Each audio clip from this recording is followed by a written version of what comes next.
নমস্কাৰ প্ৰিয় দৰ্শক আপোনালোকে চাই আছে আৰএনডি নিউজ আসাম আৰু বৰ্তমান সময়ছোৱাত এটা বিশেষ খবৰ লৈ অনাৰ চেষ্টা কৰিছোঁ যেহেতু আমাৰ মাজত জুবিন দা নোহোৱা হোৱা কেইবাদিনো হ'ল আৰু জুবিন দা বিহীন সময় কটোৱা অসমবাসীৰ বাবে বহুতো আসলতে কঠিন হৈ পৰিছে কাৰণ অসমৰ গৌৰৱ এগৰাকী শিল্পী নহয় অসমৰ বাবে এটা সম্পদ এগৰাকী ভগৱান সেই ভগৱান নোহোৱা হোৱাত কেনে এটা দুখত আছে ৰাইজ হে আসলতে শব্দৰে প্ৰকাশ কৰিব নোৱাৰি আমি আসলতে এই চেনেলটোত বৰ্তমানলৈ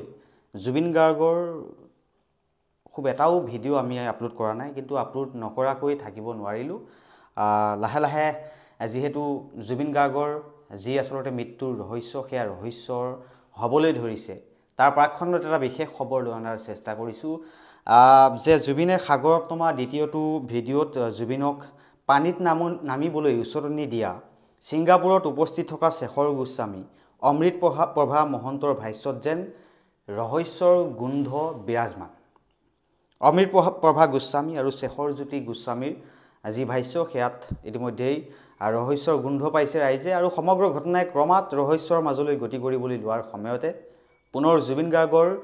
মৰণোত্তৰ পৰীক্ষাৰ দাবী উঠিছে প্ৰত্যেকগৰাকী জনতাই প্ৰত্যেকগৰাকী অসমীয়াই আজি বিচাৰিছে যেহেতু কাললৈ মৰমৰ শিল্পীগৰাকীৰ অন্ত্যেষ্টিক্ৰিয়া সম্পন্ন হ'ব তাৰ প্ৰস্তুতি ইতিমধ্যে চলিছে যেহেতু তাৰ প্ৰাক্ষণত অসমবাসীয়ে বিচাৰিছে যে তেওঁৰ মৰণোত্তৰ পৰীক্ষা হওক যাতে আমি এটা সম্পদ হেৰুৱাৰ আগতে আমাৰ চকুৰ আগৰ পৰা নাইকিয়া হোৱাৰ আগতে আমি এটা শান্তনা ল'ব পাৰো যে জুবিনদাৰ লগত আসলতে কি হৈছিল প্ৰকৃততে সামাজিক মাধ্যমত মাননীয় মুখ্যমন্ত্ৰী ডক্টৰ হিমন্ত বিশ্ব শৰ্মাক বিভিন্নজনে কাতৰ আহ্বান জনাইছে যাতে অন্ত্যেষ্টিক্ৰিয়াৰ প্ৰাক্ষণত সকলোৱে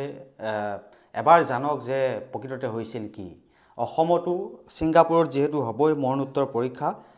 অসমতো ৰাইজে বিচাৰিছে যে মৰণোত্তৰ পৰীক্ষা হওক আমিও বিচাৰিছো আৰু প্ৰত্যেকগৰাকীয়ে বিচাৰিছে সিবিআইক দিয়া হওক তদন্তৰ আজি আসলতে তদন্ত আছে সেয়া তদন্তৰ দায়িত্ব ইতিমধ্যে সিবিআইক দিয়াৰ প্ৰত্যেকগৰাকীয়ে বিচাৰিছে আমিও বিচাৰিছো যাতে সিবিআই লৈ যায় জুবিনদাৰ যি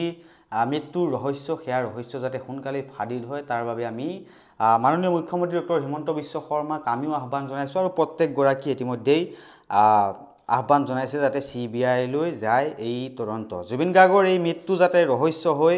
অসমবাসীৰ মনত চিৰদিনলৈ থাকি নাযায় তাৰ বাবে উচিত তদন্তৰ দাবী জনাইছে ইতিমধ্যে সকলোৱে অসমবাসীয়ে কেতিয়াও কল্পনা কৰিব নোৱাৰা এই ঘটনাৰ বাবে দায়ী কোন